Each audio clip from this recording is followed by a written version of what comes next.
Capítulo 5. Valiosos apontamentos. Alcançáramos a orla do mar, em plena noite. A movimentação da vida espiritual era aí muito intensa. Desencarnados de várias procedências reencontravam amigos que ainda se demoravam na terra, momentaneamente desligados do corpo pela anestesia do sono. Dentre esses, porém, salientava-se grande número de enfermos. Anciães, mulheres e crianças, em muitos aspectos diferentes, compareciam ali, sustentados pelos braços de entidades numerosas que os assistiam. Conversações edificantes e lamentos doloridos chegavam até nós. Serviços magnéticos de socorro urgente eram improvisados aqui e além, e o ar, efetivamente, confrontado ao que respirávamos na área da cidade, era muito diverso. Brisas refrescantes sopravam de longe, carreando princípios regeneradores e insuflando em nós delicioso bem-estar. O oceano é miraculoso reservatório de forças, elucidou Clarencio de maneira expressiva. Até aqui, muitos companheiros de nosso plano trazem os irmãos doentes, ainda ligados ao corpo da terra, de modo a receberem refazimento e repouso. Enfermeiros e amigos desencarnados desvelam-se na reconstituição das energias de seus tutelados. Qual acontece na montanha arborizada, a atmosfera marinha permanece impregnada por infinitos recursos de vitalidade da natureza. O oxigênio sem mácula, casado às emanações do planeta, converte-se em precioso alimento de nossa organização espiritual, principalmente quando ainda nos achamos direta ou indiretamente associados aos fluidos da matéria mais densa. Passávamos agora na vizinhança de uma dama extremamente abatida, quase em decúbito dorsal à frente das águas, recolhendo o auxílio magnético de um benfeitor que se iluminava no serviço e na oração. Clarencio deixou-nos por momentos, conversou algo com um amigo, a pequena distância, e regressou informando. Trata-se de irmã do nosso círculo pessoal, assediada pelo câncer. Foi retirada do veículo físico através da hipnose, a fim de obter a assistência que lhe é necessária. Mas, objetei curioso, esse tipo de tratamento pode sustar o desequilíbrio das células orgânicas? A doente conseguirá curar-se de modo positivo? O ministro sorriu e aclarou.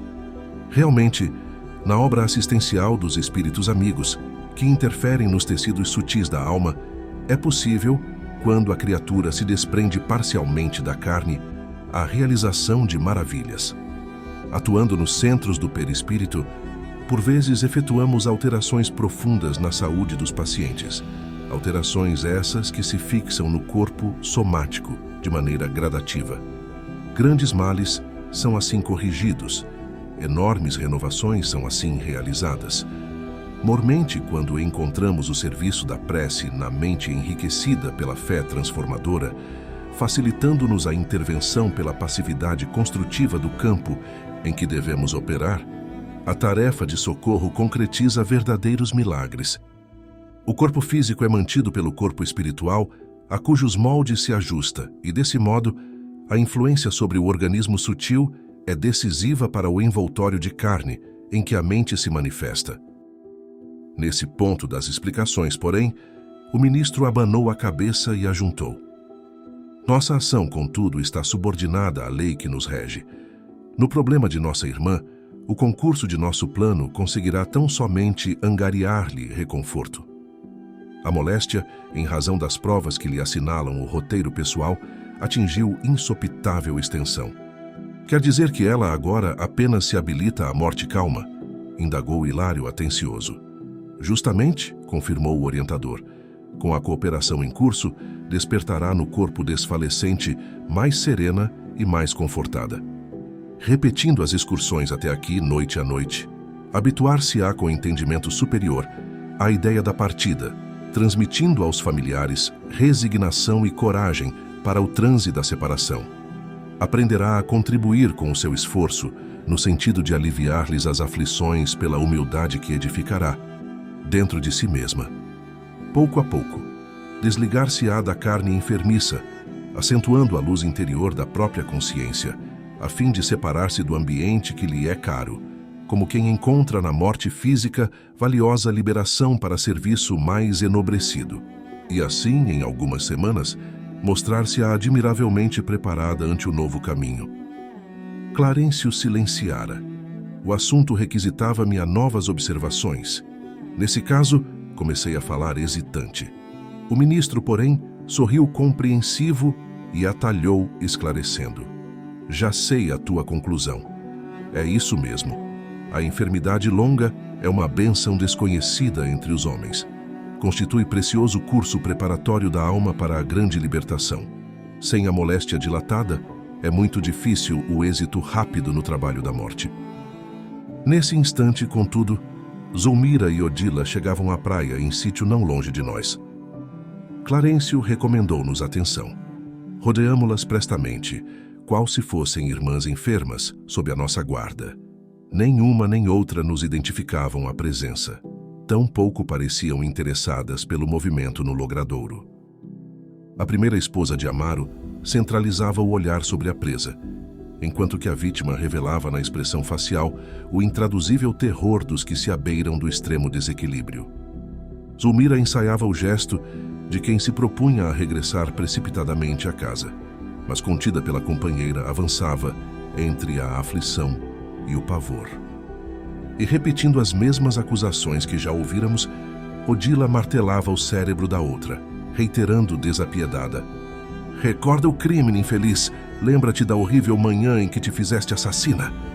Onde colocaste meu filho porque afogaste um inocente? Não, gritava a pobrezinha dementada. Juro que não fui eu. Júlio foi tragado pelas ondas. E por que não velaste pela criança que meu marido levianamente confiou às tuas mãos infiéis? Acaso não te acusa a própria consciência? Onde situas o senso de mulher? Pagar-me-ás alto preço pelo relaxamento delituoso. Não permitirei que Amaro te ame. Alimentarei a antipatia dele contra ti.